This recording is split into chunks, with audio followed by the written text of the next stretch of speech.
Here we are in part 3 of our Holmgren series. So in part 1, we started it off right by looking at the artist himself and the cover of the November 1938 edition of Arts Needlecraft magazine. In part 2, we looked at domestic science and home economics using Christine Frederick and Betty Crocker as touch points. In part 3, this one right here, we're going to look at the Colonial Revival. What is it? Why do people like it? And in part 4, we're going to try to bring this up to contemporary times with a slight detour via the Great Depression and the Works Progress Administration. Let's get to it.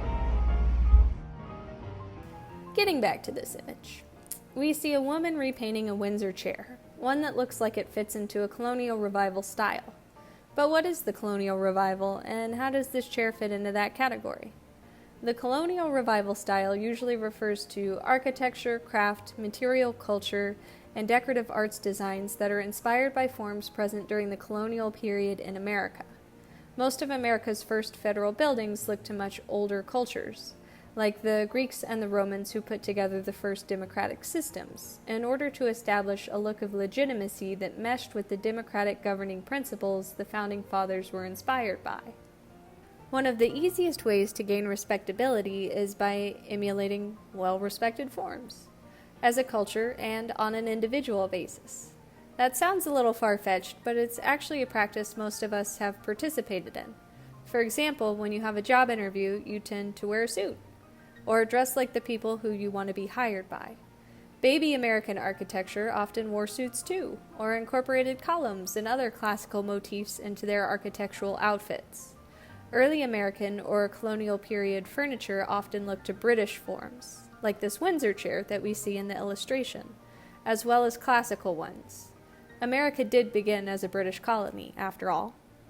In the last segment, we talked about a split between fine and commercial art, but that split gets a bit more complicated when we start talking about objects. For three-dimensional things, there are also divisions between and among objects that are made by hand, like a table and chairs intended for limited use on a commission basis, which usually falls into a craftsman bracket, or tables and chairs designed for a wide audience, like what you'd buy at IKEA, which are usually categorized as design endeavors. Usually the line around this distinction relates to quantity and whether or not machines are involved. Decorative arts can be both really extraordinary examples of craftsmanship, generally made before the 20th century, like tables handmade by Untitled Chapter, or highly respected design pieces, like the machine-made works of Charles and Ray Eames. However, as a general rule of reference, most pieces categorized as decorative arts generally date from before the 20th century and were made by hand. After the turn of the century, design history generally refers to products made by machines, and craft history runs alongside of it as a field or market of handmade objects. These boundaries are very porous, and you often see examples from all sections displayed in museums, like in the Metropolitan Museum of Art's American Wing and Open Storage. This cover is from 1938 and cuts in when the avant-garde movement of international modernism, which favored new materials like tubular steel and clean lines, were widely praised at World's Fairs and the Museum of Modern Art in New York City.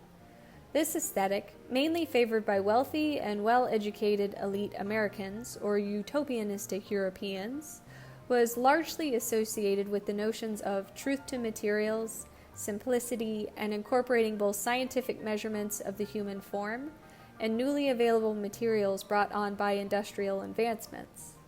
However, while modernism with a capital M is what we often associate with the early to mid-20th century, there were several modernities at play. International modernism favored machine-like aesthetics. Art Nouveau was very organic in its approach, but there was also a significant portion of Americans who preferred more old-fashioned designs that did not remind them of humanity's ever-growing reliance on machines. Many people craved simpler times and goods that reminded them of America's past.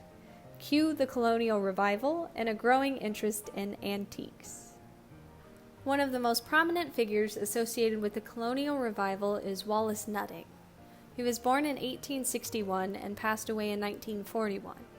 Initially, he pursued a career in the clergy as a Congregationalist minister, but shifted to photography for health reasons. In the early 20th century, he began to publish wildly popular photography books, in which a prominent theme was women enacting roles from the 18th century, with colonial period furniture serving as props. These photos were so popular they led to Nutting creating his own line of reproduction furniture and several antiquarian guidebooks.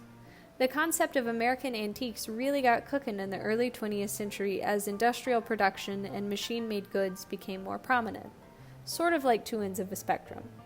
There is almost always apprehension and tension surrounding advancement. You could compare the anxiety some people felt in the 30s over manufacturing and machine-made goods, and theories like Taylorism and domestic science, which compared human workers to cogs and machines, to the uneasiness people feel over artificial intelligence today.